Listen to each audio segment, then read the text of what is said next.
Hey guys, welcome to my channel. My name is ReadingBear and I hope you are ready for some more stories. And today, we'll take a look at some new entitled people content. If you enjoyed my content, please don't forget to subscribe to my channel and post some bear emojis in the comment. And now, let's dive right into the stories. The first story is titled, "This Isn't a Hire Wheelchair X2Ms in One Day." I have a 10-year-old son. He is a semi-ambulant wheelchair user. He has a medical condition that makes walking difficult, and the older he gets, the more difficult it is.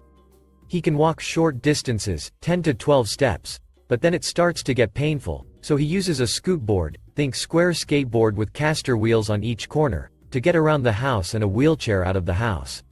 He does need his chair, even though he can stand and walk, and he is very independent, nothing is holding him back. He is also very social.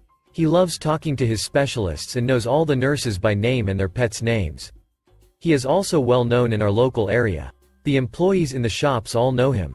He talks to everyone. Before I start this story, I should add that his wheelchair is not a standard hospital gray wheelchair. It is electric blue, has Pokemon wheel covers, and his rain guards, arm rests have stickers of animals on them. The armrests flip up, so he has access to the wheels, and they look like wings behind his chair. It is very much modified and personalized. It isn't a gray, stock standard chair. So today we had our monthly pediatrician appointment. We have been seeing the same pediatrician since birth, so he is like a family friend now. A few days ago, luckily at night, during a storm, a tree branch fell onto the building and took out some windows and caused some water damage, and they have been doing some repair work. So, his pediatrician's normal office was unusable, and they had converted another space to use. But this meant going up 5 steps. Our pediatrician is a late 30s, early 40s, chilled out, surfer dude with long hair. He came out to the waiting room and told my son about the room change and that he had to tackle some stairs today or he could have a piggyback ride. Of course, my son chose the piggyback, with a giggle. After checking with me that it was okay, he scooped him up and off they went. So, I parked his wheelchair out of the way against a wall in the waiting room. And followed them in. After his appointment, my son was piggy-backed out to the waiting room and our pediatrician popped him on a chair and left to speak with the receptionist. I looked around and his wheelchair was gone. I walked around the corner of the waiting room and there was a child about 8-ish wheeling himself around in it. I know wheelchairs are a fascination to kids, and I really didn't mind that he was having a wheel around in it. I find it helps with education and acceptance of kids with disabilities and how much harder life is sometimes, even if wheelchairs are fun. I walked over to him and asked him if he had fun wheeling himself around. The child said he had, and I told him it was my son's wheelchair and I needed it back now so I could take my son home. He jumped straight out of the chair, smiled at me, and I said thanks and wheeled it towards my son. All was good until the screech happened. What are you doing? That is my son's wheelchair. He was riding in that. Me. Actually, it is my son's, she cut me off. Mo, it isn't. My son saw it first. At this point my son stood up and walked the few steps towards me. He was getting concerned. Me. This doesn't belong to the practice. I purchased it for my son. It is his. No, you didn't. He doesn't even need a wheelchair. He can walk, and she turns the wheelchair towards her, but I held onto the handles firmly. I told my son to go and sit back down as I saw this wasn't going to be a quick enough fix for him to keep standing. Me. Please stop yelling at me. This is my son's wheelchair. I have hundreds of photos of him in it on my phone. See? I opened the Photos app on my phone and showed her photos of him in the chair and with the flywheel attached. That is a different chair. This doesn't have that thing on the front of it. She pulled the chair towards her. Me. That thing is his bicycle hand crank attachment that allows him to go fast on the bike track like the other kids. It attaches here using these attachments. I point to the attachments. If you look at the chair in this picture, it has the Pokemon wheel covers just like this one. See? This is his chair. I pulled the chair back towards me. No, it isn't. Why can't you wait your turn? Give it back. At this point the pediatrician comes back from speaking with the receptionist and the tries to involve him in the discussion. He ignores her and silently takes the wheelchair from me, walks it around scoops up my son and settles him in his chair. He turns to the and says, "That is, my son's name, chair." It belongs to him, not to the practice. You can't have it. We don't accept stealing and the welfare of our existing patients as our focus. Your actions today are contrary to acceptable behavior in this practice. We have decided to not accept your family to the practice. Please leave. M screamed, shouted at me about how I had cost her an appointment with my lies and how it wasn't fair. Our pediatrician just put both arms out to his sides, think big stretching arms forming a T shape with his body, and stood between her and us and repeated for her to leave. There will be no further discussion and she wouldn't be seen today or any other day. She huffed, grabbed her very embarrassed-looking child's hand and left. Our pediatrician was very apologetic, but honestly, he couldn't have done a better job in dealing with the M. He reached over the counter, grabbed a lollipop and gave it to my son and told me there would be no out-of-pocket payment for us today and to just make an appointment for next month. He is an awesome pediatrician and human. As the title says, we encountered, not one but two M's today. We drove the hour and a bit home to our smallish town and stopped at the supermarket to grab some groceries. My son likes to zoom around the supermarket, getting items and bringing them back to me, before zooming off again for the next thing on the list. He knows all the staff and they all talk to him, direct him to where he needs to find his item, and they talk about their pets with him because he is a huge animal lover. It is a social outing for him. So, I usually start at the front of the store and make my way through the aisles, while my zoomer goes and gets random stuff. We were doing our usual thing and he didn't come back. I didn't think much of it because the staff will often steal him away to the bakery for broken biscuits or an extra donut they can't fit into a package. As I rounded the corner of the next aisle, I see my son at the other end of the aisle, standing while holding onto a shelf, and another child sitting in his wheelchair. From the way he is standing, I can tell my son is in pain and he is talking to the child, and M is talking to my son as well. I can see she is getting animated, but from the other end of the aisle, I can't hear what they are saying. I hurried up the aisle and take hold of my son from the shelf. He is crying and he tells me that the kid won't get out of his chair and M won't make him move. Me to the child. Honey, can you hop out of my son's chair? He is in a lot of pain and needs to get back into it. My son has started to shake, and I know he is in quite a bit of pain and his legs will soon just give out from under him. So, I lower him to the floor. M. No, he won't. He is having a turn. Your bratty kid wouldn't even let him go up and down the aisle more than once before asking for it back.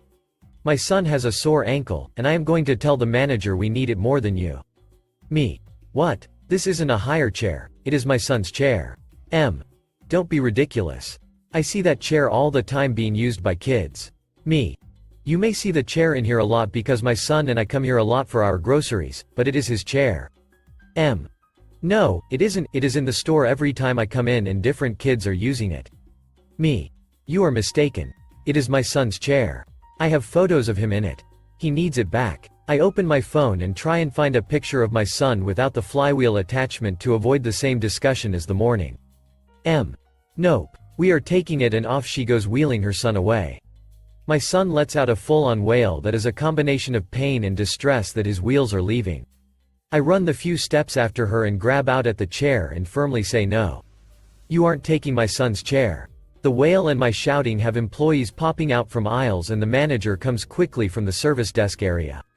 M tries to preempt the discussion and yells at the manager my son has had the chair long enough and her son has a sore ankle, so he needs it more and they should buy more hire chairs so that there are more available to shoppers. I was standing back a little from them because once the manager arrived, I knew he would deal with it, and I needed to check on my son down the aisle on the floor, crying. I was trying to calm him from a distance by letting him know I wasn't far away, while not letting a $4,500 wheelchair out of my sight. The manager looks at me, looks at her, looks back at me with this look of WTF on his face and asks, "Where is my son?" I point and tell him down the aisle on the floor. With a look of horror, he asks if they had tipped him out of his chair? I said, I don't know what exactly happened. He was standing holding a shelf when I found him. He turns around and almost roars at this woman to get her son out of a disabled person's wheelchair so we can get him off the floor. It doesn't belong to the store. They don't hire wheelchairs here. The poor child was trying to get out of the chair and M keeps pushing him back down into the chair, telling him that he needs it. The child is nearly in tears and getting very upset. Meanwhile, two staff members have found my son and are now sitting on the floor with him, holding his hand and drying his tears. The manager is losing his mind, whilst trying to be professional, but I can see he is in disbelief at this woman's stupidity.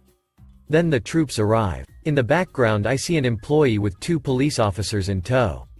It looked like they were on a break and were grabbing things to eat. The M turned and was all relieved that the police were there to sort out this manager and started on with her wailing story. The policewoman shushed the M and spoke with the manager, who explained that my son and I were regular customers, he knew us, and this was my son's wheelchair. But M insisted it was a higher chair. My son was currently sitting on the floor in the next aisle, and M wouldn't let her son get out of his chair and insisted he used it. The male officer walked forward and looked down the aisle at my son and nodded at his partner. The female officer very firmly told the M to get her child out of my son's chair immediately or she would arrest her for theft. Her child tried again to get out of the chair, and she pushed him back in again. The officer pulled the wheelchair back and asked the child to hop out, and he immediately did. The M wailed. The officer then turned the wheelchair around to the male officer, who walked down the aisle with it. I don't know exactly what happened next, as I was getting my son back into his chair and calming him down. The assistant manager took us back to the manager's office, so we had a quiet space. She got my son some water so he could have pain medication, and in about 20 minutes he was fine. He told us that he had stood up and walked 2 steps forward to get something off a higher shelf, and the other child had jumped into his wheelchair and asked if he could ride it up the aisle and back. My son said sure, thinking that this kid would just go up and back and he could get back in, but M wouldn't let that happen. He started to cry again, and I told him he was very kind to the little boy and to not let an M ruin his day. After a while the manager came into the office and said that the woman had been banned from the store. The officers had escorted her out after he had issued her with the ban paperwork. He said she had been causing trouble in the store for a while with her carelessness, and they were glad to see the back of her. He apologized profusely for what had happened. When we left his office, we found that our shopping was all bagged up and ready for us to go. They had taken my shopping list from the trolley, finished my shopping, checked it out at no charge, and bagged it all up ready for us. When we got home there were a few extra treats in the bags for my son. The icing on the cake is that our town only has one supermarket. The M now has to drive 45 minutes to the next town to shop. I hope this teaches her a lesson, though I suspect probably not. Edited to add. Thank you to everyone for your kindness and awards. He had a great day resting yesterday, playing Lego, doing some schoolwork, then some science experiments in the afternoon. He hammed it up for a couple more treats left over from the day before, but he is 100% fine. We are definitely blessed by our community. I have taken suggestions on board for marking it for ownership. I will try some of the non-permanent ones because resale value is important. Wheelchairs are expensive, and as he is still growing, they need to be regularly replaced. We are off to another medical appointment today and he is firmly staying in his chair. The next story is titled, Normally, I wouldn't hurt a 70+ man in any way. This was decades ago. In my parents' building there's the position of building manager, whose job is to take care of financials and interventions in common areas of the building, such as elevators, lighting rod, paintings, light fixtures, etc. Everybody in the building thought that the building manager, let's call him Edgar, was being bribed from all construction work, so in a meeting another resident was elected, and Edgar lost the place he has occupied for 20 years. Residents were making a rotation, now was my time. I found that the priority was to change all electric installations of the 1952 building, as some of it still contained cotton and tar. If there was a fire, insurance wouldn't pay. So, we hired a company, and one day an engineer showed me something. There was an illegal connection from Edgar's electricity meter to that of the building, meaning all of us had been paying his power bill probably for decades. I had it all documented. Confronted him. He denied. Asked if he accepted to pay for the last 5 years, an average, in installments, he said no. So, I told him I would not sue because he's too old, justice could take years and he'd die first, but that everybody would know he's a thief. Important. This is a noble 4-bedroom apartment. If he could not pay his bills, he could have downsized. I told the whole story to all neighbors, doormen, delivery people, guys at the newsstand, juice bar, all cashiers of the nearby supermarket, building managers of nearby buildings, mom's gossipy friends, his cleaning lady, restaurant owners and waiters. My mom and I made it a mission to spread the word. Even the girl from the flower stand was horrified. Everybody gave him the cold shoulder. I regret not having sued Edgar because he died at 90 plus. With not a friendly smile from anyone. The last story is titled, A Karen has a problem with me parking on a residential street. I am a Lyft driver. Yesterday, a passenger left a weird gray gunk on the seat. I went offline and contacted Lyft for a cleaning fee.